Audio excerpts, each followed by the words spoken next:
resources na kung saan ito ay ginagamit ng mga guro sa modernong panahon upang mas mapadali ang kanilang pagtuturo sa kanilang mga mag-aaral.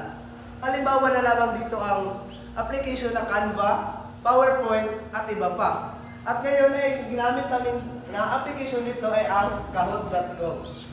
Ngayon ay gagamit tayo ng learning website na kung saan ito ay ang Kahoot.com. Una, pupunta tayo sa Google Chrome at search ang Kahoot.com. At nandito yung start for free at login. Kung wala ka pang account ay pwede ka pang gumawa ng iyong account sa Kahoot. So start for free.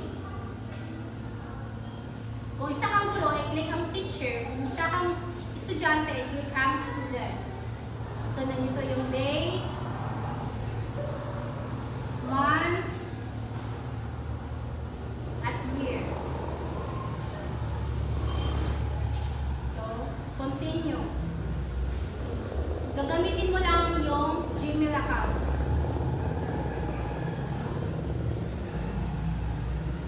Ngunit, meron ka ng account sa Gmail sa Kahoot.com, di ba? So, babalik ka sa home. At ilagin ulit ang iyong account.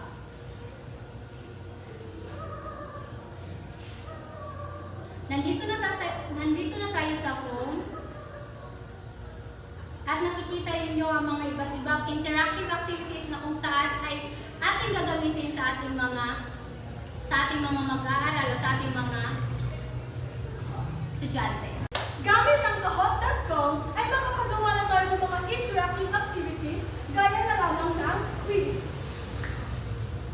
Halimbawa na lamang ang Florante at Laura, na kung saan ay makikita ninyo ang mga larawan at mga katanungan, pati na rin ang mga pagpipilian na kasagutan. So at ngayon ay dumako na tayo sa mga iba't ibang katanungan na kung saan ay merong mga nakapaloob na larawan at atin itong sasagutan. So, okay, sino ang unahing tauhan sa akda? Si Minandro, Kundi Adolfo, Florante, o Aladin? Ano kaya ang tamang sagot? Florante! Florante? Yes! Kuya, sakto.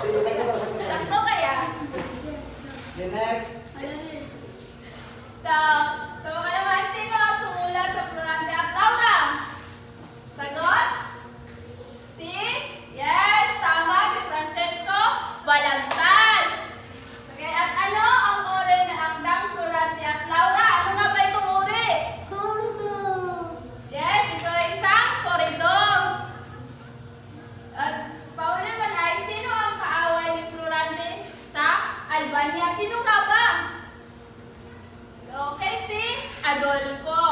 At, okay, so nakakuha tayo ng perfect score. May idadagdag pa ako mga katanungan dito para marami silang magiging puntos. Hala! Nawala! Paano yun ito? Ano nangyari yan?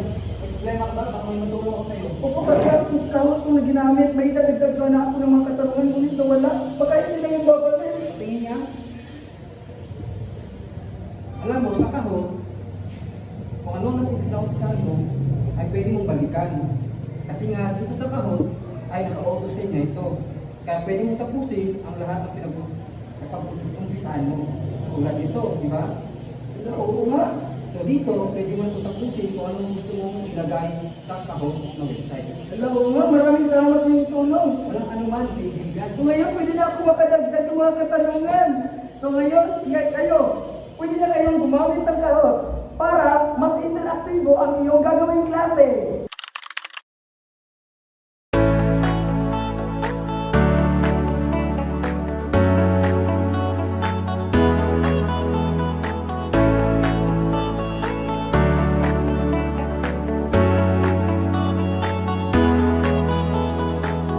Makikita natin dito ang ating conventional learning resources or materials na kung saan ginagamit ito sa kasalukuyan at pahanggang ngayon sa pagtuturo. Ngunit ito ay binago o in-improve ng ilan upang mas nabigyang linaw o mas malawak pa kung paano ito gagamitin gagamitin sa pagtuturo. Kagaya na nakikita natin, ito ay classroom rules. So sa kasalukuyang panahon, ito yung kadalasan ginagamit ng mga guro upang gabayan ang mga mag-aaral sa kanilang gagawin. At dagdag pa rito, ito rin ang kanilang palatandaan kung ano ang kanilang gagawin sa leksyon.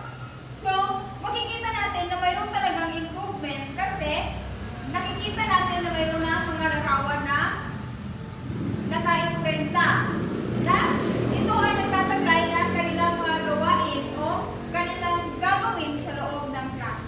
At ito, pinapakita namin ang mga iba't ibang larawan upang mas lubos na maunawaan ng mga mag-aaral. Katulad nito, pinapakita nito ang mga larawan ng karakter. Ito ang tradisyonal na pamamaraan ng oral recitation na tinatawag na ruleta, kung saan ay makikita natin ang iba't ibang larawan ng mga estudyante at pangalan. At ito ay kung saan umiikot at pumipili kung ano at kung sino ang sasagot sa tanong.